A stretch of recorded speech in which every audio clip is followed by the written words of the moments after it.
Shalom, selamat pagi saudara yang dikasihi Tuhan dimanapun berada. Sebelum hari ini kita memulai renungan pagi hari ini, mari kita berdoa bersama-sama. Bapa, kami mengucap syukur Tuhan buat setiap kasih karunia-Mu dalam hidup kami, untuk setiap penyertaan-Mu Tuhan dalam hidup kami. Engkau sungguh Bapa yang baik, Engkau sungguh Bapa yang luar biasa. Hari ini Tuhan, sebelum kami memulai aktivitas kami, biarkan hari ini kami mau memulai semuanya itu dengan Engkau Tuhan. Kami mau memulai dengan menyembah Engkau Tuhan, mengenal Engkau, mengenal pribadi-Mu lebih dalam lagi Tuhan. Terima kasih Yesus, kami mau serahkan semuanya dalam tangan-Mu Tuhan. Hanya di dalam satu nama Tuhan kami Yesus Kristus kami sudah berdoa dan mengucap syukur. Haleluya, amin. Renungan pada pagi hari ini diberi judul Siapa yang kamu sembah? Setelah berpuasa 40 hari, ada 3 pencobaan yang iblis berikan kepada Yesus. Dan ujian terakhir di Matius 4 adalah membawa Yesus ke tempat tinggi, dan iblis meminta Yesus untuk menyembahnya. Yang Yesus katakan jelas dia menghardik, karena menyembah hanya kepada Allah saja. Ada pertempuran di penyembahan di sini. Matius 4 ayat yang ke-8 sampai yang ke-10. Dan iblis membawanya pula ke atas gunung yang sangat tinggi, dan memperlihatkan kepadanya semua kerajaan dunia dengan kemegahannya. Dan berkata kepadanya, semua itu akan kuberikan kepadamu, jika engkau sujud menyembah aku. Maka berkatalah Yesus kepadanya, "Nyala iblis, sebab ada tertulis, engkau harus menyembah Tuhan Allahmu, dan hanya kepada Dia sajalah engkau berbakti." Kita akan menjadi seperti yang kita sembah. Jadi kalau kita menyembah iblis, kita akan menjadi seperti dia. Cara berpikir kita akan licik dan kesetanan seperti dia. Kalau kita menyembah mamon alias uang, kita akan menjadi seperti mamon, pelit, tidak suka menabur, egosentris, dan lain-lain. Tapi kalau kita menyembah Allah, kita akan menjadi seperti Allah. Jadi kalau kita orang gereja dan seharusnya kita menyembah Tuhan, semakin lama kita harus semakin seperti Dia. Lifestyle kita, karakter kita, bahkan sampai emosi kita. Kalau kita ibadah rutin, berdoa rutin, baca kitab rutin, dan karakter, mental, emosi, pola pikir tidak berubah, pertanyaannya yang harus dijawab adalah, siapa yang kamu sembah? Ada sebuah kesaksian ketika seorang anak ditanyai berapa lama dia ikut Tuhan dan sudahkah dia mengalami perubahan hidup. Anak ini menjelaskan sebuah cerita hidupnya bahwa dia sedang masuk ke dunia skripsi karena sudah memasuki semester akhir dan segera lulus. Tapi ketika dia mengajukan judul skripsi, ternyata judulnya ditolak oleh dosen. Dan ketika judulnya ditolak, yang terjadi adalah anak lebih tenang dan lebih bisa mengendalikan situasi, sedangkan teman-temannya yang judulnya juga ditolak menangis seakan-akan dunia ini sudah berakhir dan akan selesai. Dia juga bersaksi kalau itu terjadi ketika dia belum mengenal Tuhan, pasti hal yang sama akan terjadi.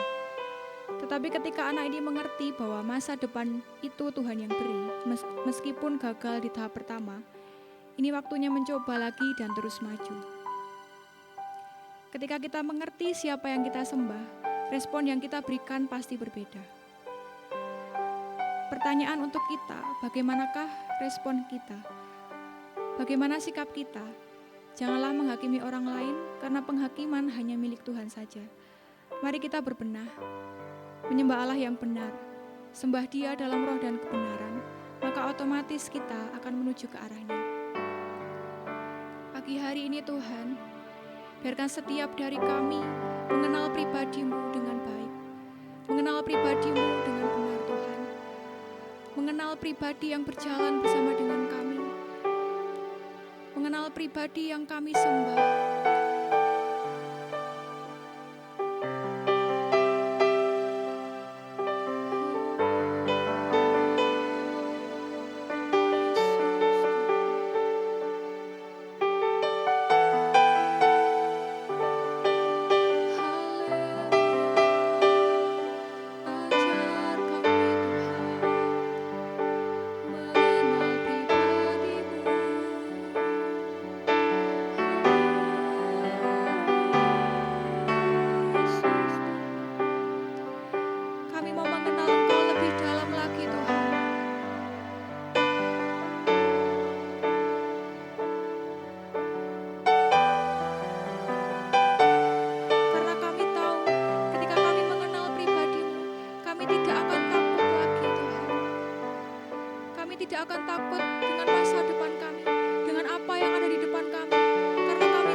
nama Tuhan yang kami sembah. Hari ini Tuhan, biarkan setiap dari kami boleh mengalami Engkau secara pribadi. Biarkan setiap dari kami boleh mengenal Engkau lebih dalam lagi Tuhan.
setiap hari kami, biarkan pengenalan kami akan Tuhan itu semakin bertambah. Biarkan setiap hari kami mengenal Engkau lebih dalam lagi Tuhan. Kami bersyukur Tuhan, kami bersyukur ketika Tuhan menyertai setiap hidup kami. Biarkan kami Tuhan mau belajar mengenal Engkau lebih dalam lagi. Biarkan kami mau mengenal Engkau lebih dalam lagi Tuhan. Karena kami tahu Tuhan, ketika kami mengenal siapa yang kami sembah, kami tidak perlu lagi takut dengan apa yang ada di depan. Kami tidak perlu lagi takut dengan apa yang dunia katakan Tuhan. Karena kami mengerti Tuhan yang kami sembah.